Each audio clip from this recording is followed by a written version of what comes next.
Hello everyone, Wutai Clan Gaming here. There have been many memorable locations throughout the Final Fantasy series.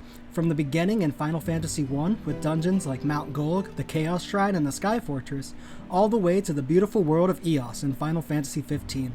The richly imagined worlds of this series hold a special place in our hearts that always makes it feel like coming back home when we pick these games up again.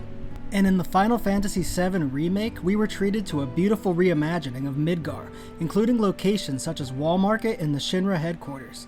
Seeing these places reimagined was nothing short of magical, and along with the new versions of the classical music pieces to accompany these locations, it really struck an emotional chord with players. Final Fantasy VII Rebirth promises to be no different. As we set out to enter the vast world beyond the Mako City once more, we are going to be in for a grand adventure. There are so many locations in the original Final Fantasy VII that I know that we're all excited to see again, with towns like Nibelheim and Rocket Town on the horizon. Today, we're going to look at 5 very specific locations that I myself am most eager to see again in a new light. So strap in and hold on to your drawers, and please hit that subscribe button and the dingy bell for more Final Fantasy content. Number 5. Junon Bar. I really love the city of Junon, from the town underneath to the booming business area up top. But during my most recent playthrough, I stumbled upon this really cool looking bar and thought to myself, you know, the 7th Heaven in the remake was hella cool, so looking at this bar here, this aesthetic, phenomenal. I can't imagine how cool this would look reimagined in Final Fantasy VII Rebirth. I really hope we get to see it. Not to mention, you've got to be able to play the darts minigame again, right? This bar also contains the Turks, who are off duty at the time. I hope they retain that element too, and maybe the scores in the dart game will be those of the Turks, much like, you know, when there were the Avalanche ones in 7th Heaven. See? Genius, right? Number 4. Corel Desert Prison. The Corel Desert Prison area is one of the most memorable areas from the original Final Fantasy VII. And apart from the emotional encounter with Dyne, I am most looking forward to seeing how exactly the Rebirth team handles that section of the desert where you can get lost if you stray too far out. I'm looking forward to seeing actually how it all pans out. Will there be things to obtain out in this vast wasteland? Or will we be doomed to wander until we're picked up by the carriage again? Speaking of the carriage, perhaps that's where we will see old Chocobo Sam again. Or maybe someone else from the Choco family like Billy or Chocobo Sammy Jr. or little old Jimmy Jack Chocobo with the glass eye. Who knows? One thing is for sure, this desert section was memorable in the original Final Fantasy VII, for better or worse, and I'm ready to face that again, whatever they throw at me in the remake. I'm not a kid anymore, Square. I won't get lost. Bring it on. Number 3. The Marshlands. The Marshlands.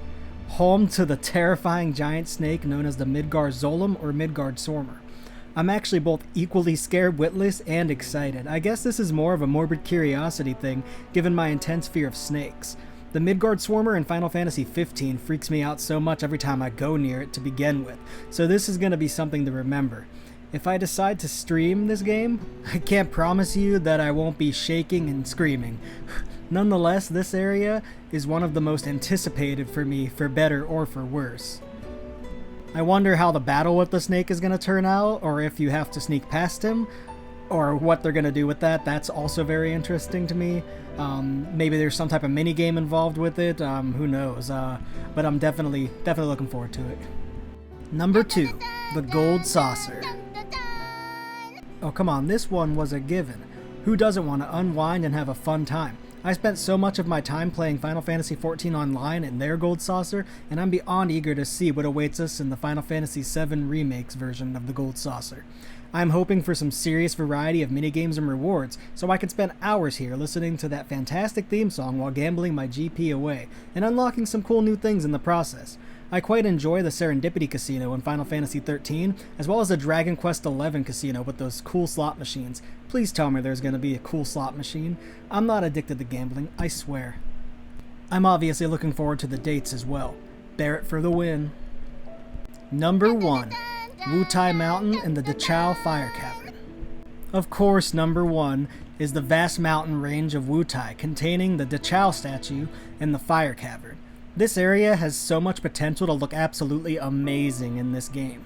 Not to mention, if we get the showdown with Corneo here, like in the original, oh man, this place is gonna rule so much, you guys.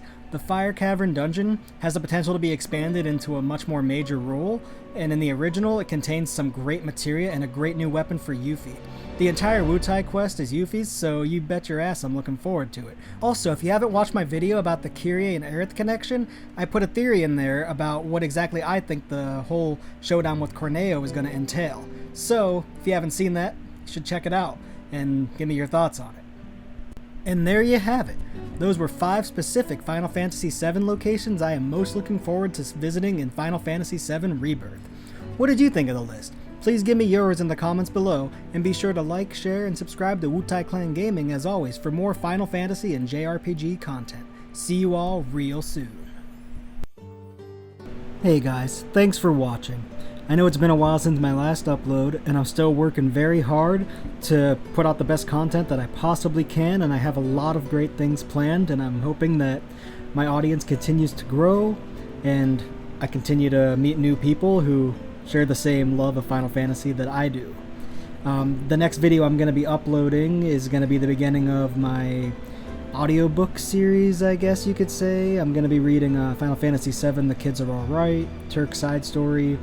I'm not sure the legality of all that, like the copyright stuff, but I've seen other projects similar to this done, and you know, I think as long as you're not like benefiting like money-wise, like monetary off of it. I'm not trying to monetize the book, but I am trying to share the story with other people because it's a really good book, and I'll also be promoting the book as well, telling the viewers, you know, encouraging them to actually buy a copy of that book. It's really good.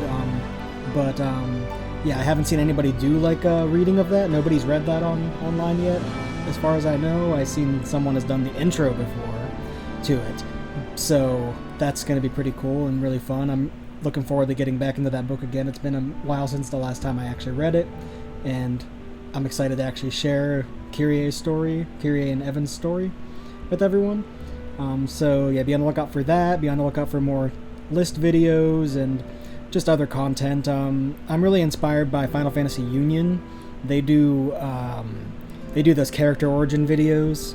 I was thinking of doing something similar to that with different characters as well, but I don't want to like step on, you know, their toes or anything. Obviously they're huge anyway, so those guys are huge. I'm just a newcomer here, but there are a couple characters that I wanted to do those type of bios for, as well as a guest appearance that I wanted to have from a certain voice actor. So I'm working on a lot of things, and I'm pretty excited for it. I'm going to probably do a playthrough of Dirge of Cerberus on the channel soon, so look out for that. But anyway, I appreciate your guys' support so far. It means the world to me. And thank you guys very much for watching, and I'll see you all very soon.